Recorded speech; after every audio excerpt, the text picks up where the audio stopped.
Donc rebonjour. Et cette fois-ci, je lance mon chronomètre, voilà. Parce que voilà, YouTube fait de ma vie un enfer. Et si à chaque fois je fais des vidéos qui durent 17 minutes, je suis obligé de le partir, les découper. Comme à la limite, j'ai même pas le temps de les regarder. Alors, euh, je vais essayer de faire les choses bien. Et à la limite, c'est pas plus mal parce que je perds complètement la notion du temps quand je parle devant mon micro comme ça là. Donc Donc c'est pas plus mal, hein, parce que si après vous vous retrouvez avec une vidéo sur le net de 48 heures, ça serait pas forcément évident pour vous. Hein. Donc, euh, donc voilà. Donc on a vu le pourquoi du comment. Le pourquoi, vous ici vous avez int main void. Le void là vous l'avez compris. Le int ici, vous l'avez compris, mais vous avez vu qu'on ne s'en est jamais servi. Alors ici on va mettre return 1 par exemple à la fonction main. Ou plutôt on va mettre return 0. Et en fait, vous pouvez compiler et ensuite utiliser la commande echo dollar point d'interrogation pour afficher 0. Ce qui est super utile, hein, afficher 0. Donc, ici, je vais mettre return 1. Je vais re-exécuter, relancer le programme. Un nouveau echo dollar étoile. Ouf, mon dieu. Un echo dollar point d'interrogation. Et ce echo dollar point d'interrogation, ça va donc vous donner en fait le résultat du programme. C'est-à-dire que vous pouvez par exemple,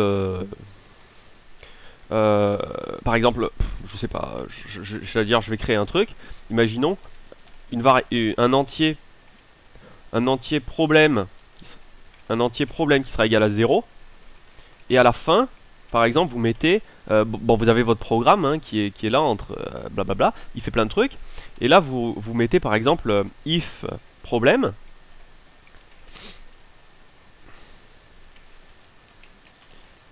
If problème else, voilà par exemple.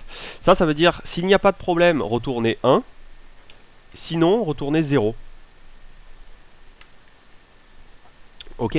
En général, vous pouvez utiliser les codes que vous voulez, mais je crois que la norme, c'est s'il n'y a pas de problème, retournez 0. Ok. Donc cette commande, bien évidemment, elle est valable uniquement sur Linux. Hein. Bon, en tout cas, c'est pas forcément voilà. En tout cas, vous pouvez utiliser ce int là pour retourner une valeur au main, c'est-à-dire au programme lui-même en fait. Voilà. Et le point d'exclamation problème, ça veut dire si non problème. Vous voyez? C'est non. Comme voilà. Oui, je sais pas si j'avais souligné ça. C'est-à-dire ici, si problème est égal à 0, non de 0, c'est 1. Donc il va passer là. Ok? Ouais. Ouais. Donc, voilà. S'il n'y a pas de problème, bah, plutôt, puisque là, en fait, j'ai mis 0. Donc, voilà, ouais. Bon. En tout cas, vous pouvez utiliser ces éléments-là de cette manière pour essayer de faire en sorte de contrôler, en fait, voilà. Pour arriver à savoir si votre programme a fait quelque chose de bien ou quelque chose de mauvais. Donc, maintenant, on va s'intéresser à... en bas, on va voir justement echo, tac, et il retourne 0. Pourquoi? Parce qu'il n'y a pas eu de problème. Au milieu du programme, il pourrait y avoir problème égale 1, si vous voulez. C'est-à-dire que je sais pas, bien évidemment, vous n'allez jamais marquer problème égale 1, mais imaginons, je sais pas, qu'il se passe quelque chose dans votre programme et qu'en fait, tout se passe pas comme il faut. S'il y a eu un souci au milieu, vous pouvez mettre, ah ok, bah, problème égale 1. Vous voyez? Donc il va continuer le programme et il ira jusqu'à la fin et fera le return. Bon, enfin voilà.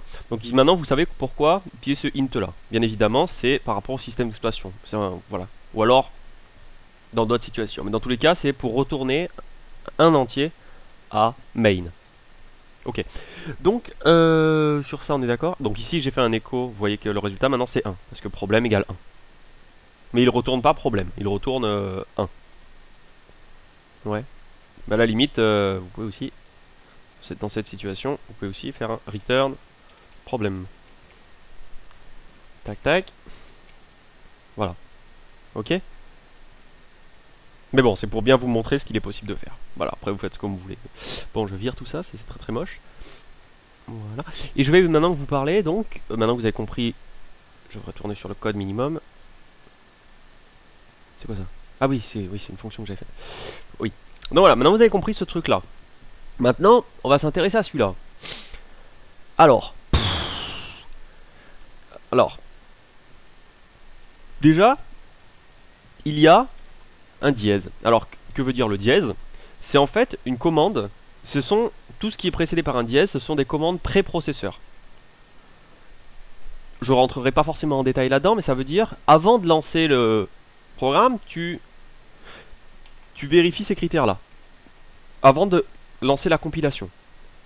C'est-à-dire qu'en fait, je vais l'enlever, cette ligne. Bon, juste, voilà, petite parenthèse sur le dièse. Voilà, ce sont des commandes préprocesseurs. Maintenant, l'utilité de include stdio.h. Alors, normalement, puisque vous utilisez régulièrement des machines, tout du moins, stdio.h, ça devrait vous parler. Quand il y a un point comme ça, il s'agit tout simplement d'un nom d'un fichier. En fait, il s'agit d'un fichier qui s'appelle stdio.h. Et include veut dire inclure. Ça veut tout simplement dire, attention, inclut le fichier stdio.h. Alors maintenant, je vais enlever. En fait, qu'est-ce que stdio.h? C'est un fichier qui contient tout simplement des commandes. C'est-à-dire, en fait, quand vous utilisez la commande printf,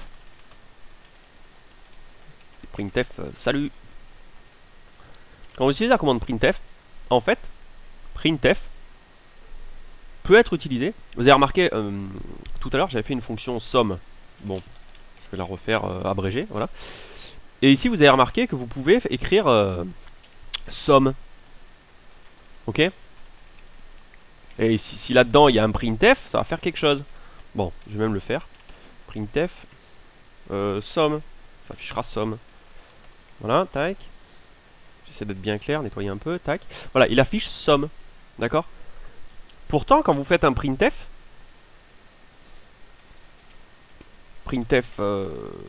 salut, vous n'avez pas de fonction ici qui s'appelle printf. Vous voyez? Pourtant, vous devriez. Vous voyez, c'est le même principe. Printf, donc c'est comme somme en fait. Donc, mais où est la fonction printf? Eh bien en fait, elle existe dans stdio.h. Ok, donc si vous n'incluez pas stdio.h, vous ne pourrez pas utiliser des fonctions comme printf. C'est pour ça qu'il faut toujours inclure cette ligne-là dans 99,99999% des programmes que vous utilisez. Parce qu'elle contient des fonctions fondamentales comme printf, scanf et bien d'autres. Donc voilà pourquoi intégrer cette ligne-là.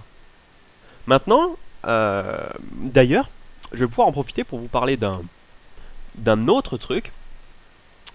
Je vous ai montré, alors il me semble pas en avoir parlé, alors si je me répète ça va être carrément pitoyable, mais je crois pas vous en avoir parlé.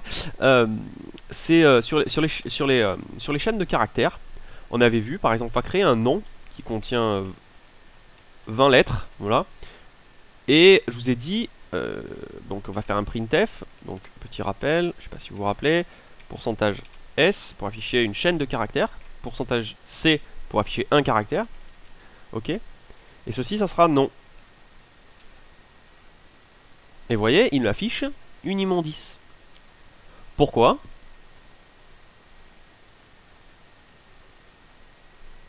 Parce qu'il n'y en contient rien. Ou tout du moins, il contient quelque chose. Il y a une déclaration sans affectation. Ok. Donc comme je vous ai dit la dernière fois qu'on a parlé de ce qui est stocké en mémoire, il y a toujours des informations stockées en mémoire. Toujours. Ici, vous voyez qu'elles n'ont aucun sens. Le compilateur ne me renvoie aucune erreur, puisqu'il n'y a pas de souci. Le programme m'affiche non. Et non, c'est quoi? Je ne sais pas si vous vous rappelez de la dernière fois. C'est un pointeur qui pointe vers non de 0. Ouais. Ok. Donc ici, on avait fait une affectation, il me semble qu'on en avait parlé. On va l'appeler Bjornulf, pas original.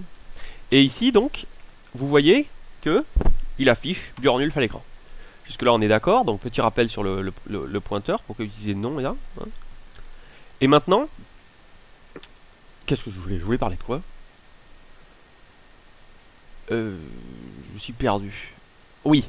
En fait, je vous ai montré comment faire pour... Vous pouvez affecter ceci de cette manière. Mais imaginons que vous ayez un nom ici et qu'il est impossible de changer la ligne 3. Comment vous pouvez faire pour changer la variable nom? Imaginons... Non, plutôt, on va mettre ça. Bob. Voilà. Char nom de vin donc va contenir Bob. On vérifie. Tac. Ça contient Bob. Maintenant, il faut remplacer. Ce qu'on veut faire ici, c'est remplacer Bob par Bjornulf.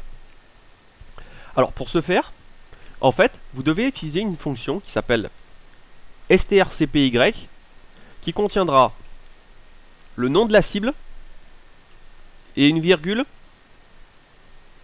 et le nom que vous voulez mettre, Bjornulf par exemple. Donc, c'est-à-dire, en fait, strcpy va remplacer la chaîne de caractères nom par Bjornulf. Maintenant, pourquoi je vous parle de ça maintenant alors que c'est un rapport avec les chaînes de caractères en fait, c'est pas vraiment un rapport avec, avec ce dont je vous ai parlé auparavant sur les commandes préprocesseurs. Ben en fait, vous allez voir. Lorsque je compile, il me dit, bon, il me donne le résultat parce que le compilateur est assez intelligent pour contrecarrer mes erreurs, mais il me dit test 4 strcpy, attention, un problème avec strcpy. Déclaration implicite. Donc il est assez intelligent pour me donner le résultat correctement, mais vous voyez qu'il y a des erreurs. Pourquoi? Parce que tout simplement, la fonction strcpy n'existe pas. Je n'ai pas créé, comme vous voyez, elle n'est pas ici. Mais le truc, c'est qu'elle n'est pas non plus dans stdio.h. Donc en fait, ce qu'il faut faire, c'est inclure en fait, ce qu'on appelle... Ah oui, putain, j'ai pas précisé ça. Qu'en fait, le fichier stdio.h, c'est ce qu'on appelle une bibliothèque. En fait, une bibliothèque avec des... voilà, du code dedans, quoi. Donc maintenant, on va inclure une nouvelle bibliothèque, un nouveau fichier qui s'appelle string.h. Ok? Donc en fait, ça, string.h, ça va contenir toutes les fonctions qui permettent de manipuler les chaînes de caractères. Parce que comme je vous ai... Pourquoi j'ai utilisé... petite parenthèse, hein, pourquoi j'ai utilisé strcpy non Bjornulf? Parce que bien évidemment, une fois que vous avez dépassé la déclaration, vous ne pouvez plus modifier ce truc de cette manière-là. D'accord? Le truc qui viendrait à l'esprit, peut-être, je dis bien, ça serait faire ça. Mais faire ça, attention, ça vous donne ça. Ok? Donc, c'est pas vraiment ce que vous vouliez faire, non? Donc, c'est assez amusant ce qui vient de se passer. Mais je ne rentrerai pas en détail, mais c'est vraiment anodin. Tout ça pour dire, vous avez ici donc nom de vin qui a été modifié. Mais ça veut dire quoi en fait? Allez, je vais prendre le temps de commenter. Ici, vous avez donc nom de vin qui est égal à Bjornulf. Alors déjà, nom de vin, vous savez ce que c'est? C'est un caractère. Alors pourquoi affecter un caractère, une chaîne de caractères? Ça n'a aucun sens. Mais en plus, nom de vin n'existe pas. Puisque vous savez bien que quand vous déclarez un tableau de nom de vin, un tableau de caractères, ce sont donc des éléments qui vont de nom de 0 jusqu'à nom de 19. Tada! Donc en fait, il va écrire un endroit qui n'a rien à voir. Et ici, vous voyez qu'il fait n'importe quoi. C'est-à-dire qu'il écrit à des endroits complètement anodins. Bref, je rentrerai plus en détail là-dessus. Mais en tout cas, donc je reviens sur ça. Vous devez utiliser cet élément pour que ça fonctionne correctement. strcpy et dans string.h. Donc voilà, j'espère que ça vous a plu et puis à très bientôt.